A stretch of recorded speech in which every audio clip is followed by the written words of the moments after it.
Good evening. Welcome to South Asia Newsline. I'm Surbhi Sharma.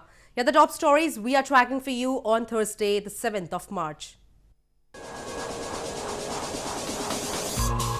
Terrorists gunned down in encounter in India's Jammu and Kashmir.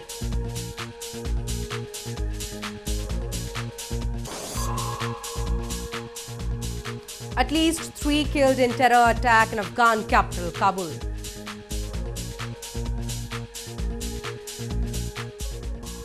And Nepal's disgruntled party supporting incumbent government quits.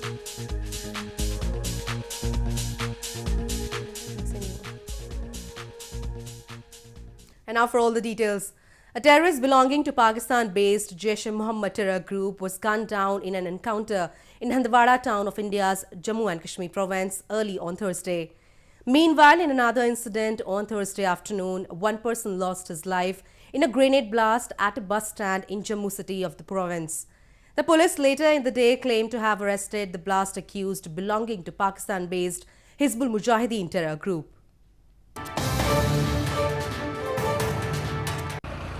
Security forces gunned down a terrorist belonging to Pakistan-based Jaish-e-Muhammad terror group in an encounter in Handwada town of India's northern Jammu and Kashmir province on Thursday.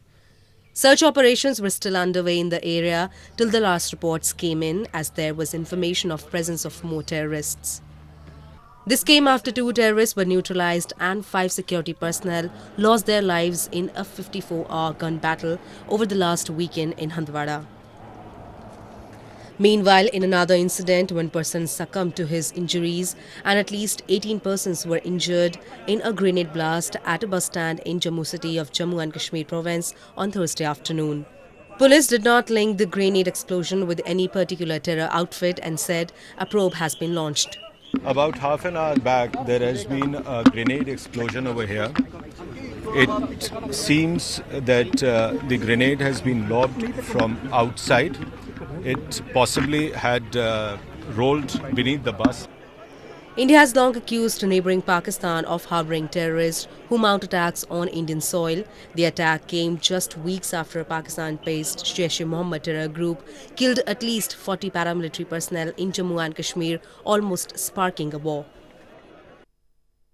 An Indian parliamentary panel on Wednesday asked Facebook and its other social media platforms to make sure there is no foreign interference in upcoming general elections.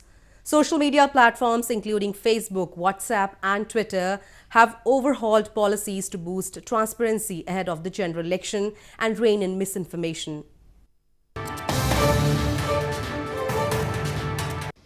An Indian parliamentary panel on Wednesday asked Facebook and its other social media platforms to make sure there is no foreign interference in upcoming nationwide elections.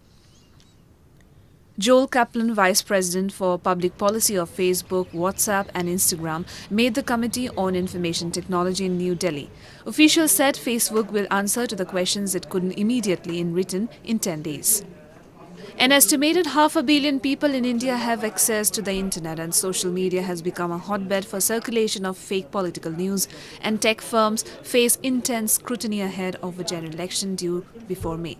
लेकिन ये जरूर है कि समाज को बांटने का काम इन प्लेटफॉर्म्स के माध्यम से ना हो, हिंसा या फिर गाली गलौज का काम ना हो, भारत की सुरक्षा पे कोई खतरा इनके कारण ना हो, और भारत जो दुनिया का सबसे बड़ा लोकतंत्र है उसके चुनावों में कोई विदेशी हस्तक्षेप ना हो, ये सब सुनिश्चित करने के लिए इनको कहा गया है ताकि इन प्लेटफॉर्म्स का मिसयूज ना हो और बायस ना हो. India, one of the world's biggest internet markets, proposed rules in late December that would compel platforms such as Facebook, its WhatsApp Messenger service, and Twitter to remove within 24 hours unlawful content such as anything that affects the sovereignty and integrity of India. Facebook, WhatsApp and Twitter have overhauled policies to boost transparency ahead of the general elections and rein in misinformation. In news from Pakistan, a Pakistani delegation will visit New Delhi on March 14th to discuss a draft agreement on a Sikh pilgrimage corridor with India, Pakistan's foreign minister said on Wednesday, indicating that bilateral tensions were easing. Islamabad will also host a reciprocal Indian visit after the discussion, the foreign minister said. Pakistan's Foreign Minister Shah Mahmood Qureshi said on Wednesday that a Pakistani delegation will visit New Delhi on March 14th and then host a reciprocal Indian visit to Islamabad to discuss a draft agreement on a Sikh pilgrimage corridor, indicating that bilateral tensions were easing. The Kartarpur corridor, nearly 75 miles north of the Pakistani city of Lahore, will be used by Sikh pilgrims coming from India on a visa-free basis to visit holy sites in Pakistan. Qureshi said Pakistan was also ready for resumption of weekly meetings between the Director Generals of Military Operations of the two countries, which had been discontinued during the recent tensions. Pakistan का delegation इंशाअल्लाह 14 मार्च को हस्ब वादा जो तारीख तय हुई थी पिछली नशिस्त में इंशाअल्लाह वो दिल्ली जाने के लिए तैयार है ताकि हम जाके उस राहदारी को अमली शक्ल पहनाएं और वो जो पूरी दुनिया में सिखों की और दीगर कम्युनिटीज़ की हिंदू कम्युनिटी भी शामिल है जो उसमें आना चाहती है उनके लिए राह हमवार की जाए. Tensions between India and Pakistan flared up after a suicide bomb attack by Pakistan-based Jaish-e-Muhammad terror group killed at least 40 security personnel in India's Jammu and Kashmir on February 14th. India later launched a counter-terror operation inside Pakistan on February 26th. The situation began improving after Pakistan last week released an Indian pilot who had been shot down in an aerial dogfight in what Islamabad called a goodwill gesture. Pakistan is calling his release a... In news from Afghanistan, at least 3 people were killed and several injured on Thursday in a back-to-back mortar attack at a gathering of the Shiite Muslim Hazara minority in Afghan capital Kabul. Afghanistan's several top political leaders were also present when the attack happened. At least 3 persons were killed and 19 others were injured on Thursday in a back-to-back mortar attack at a gathering of members of the Shiite Muslim Hazara minority in the Afghan capital Kabul. The gathering was organized to mark the 24th death anniversary of a Hazara leader, Abdul Ali Mazari, who died in 1995 after being taken prisoner by the Taliban. Several top political leaders of the country were also present when the attack happened. A spokesperson for the Afghan Interior Ministry, Nusrat Rahimi, said one suspect has been arrested while several others had been surrounded by the security forces. No group claimed responsibility for the attack, but over the years, Hazaras have been repeatedly attacked by Sunni Muslim militant groups such as Taliban, Al-Qaeda and the Islamic State. More news from Nepal. Calling it pointless to back the government anymore, the Rashtriya Janata Party Nepal withdrew its support to the incumbent government on Wednesday. The decision came hours after its selected member of the parliament and alleged Tikapur carnage mastermind, Resham Chaudhary, was sentenced to life imprisonment by a district court.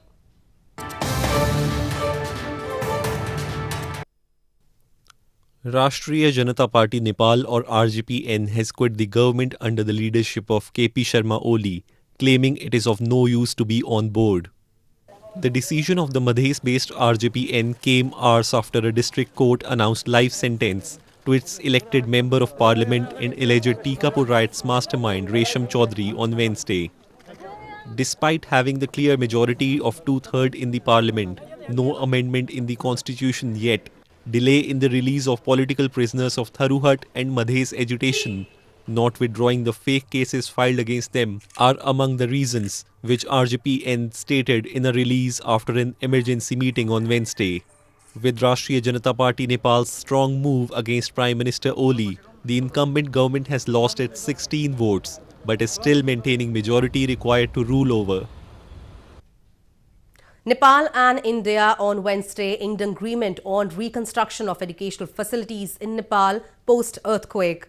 India's Central Building Research Institute has been appointed to carry out the reconstructions of over 70 educational facilities in the Himalayan nation.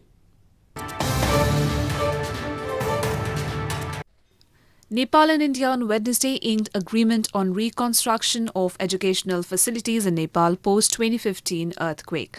At an event organized in Nepal's capital Kathmandu, Indian Embassy signed an agreement with India's Central Building Research Institute or CBRI, Roorkee, for the reconstruction of 72 educational facilities in Nepal.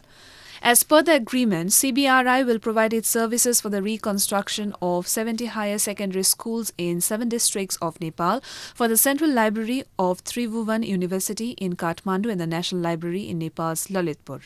Education, I think we all agree, is perhaps one of the most key ingredients to human development. And basic education, higher secondary education, this is the stepping stone to doing all the various things that we wish to do in the world. CBRI will work with the Central Level Project Implementation Unit of Nepal's Ministry of Education for the reconstructions in the Himalayan nation. Scores of devotees on Thursday thronged the shrine of a Sufi saint in Kulgam district of India's northern Jammu and Kashmir province to observe his death anniversary. They offered prayers and remembered the Sufi saint's teachings of peace and brotherhood. Scores of devotees on Thursday thronged the shrine of Sufi saint Hazrat Sayyid Nur Shah Sahib Wali Baghdadi in Kulgam district of India's northern Jammu and Kashmir province to pay their respects on his Urs or death anniversary. The mausoleum of the Sufi saint, located at remote Kund village of the district, resounded with recitations and chants of holy verses of the Quran. A joint prayer was also organized on the occasion to pray for peace, prosperity and communal harmony in the province. People were also seen enjoying local cuisines at the food stalls outside the shrine. आपको पता है कि जो नूरशाह Baghdadi का ये ज़ियारत है, यहाँ पर हर साल उर्सा मनाया जाता है।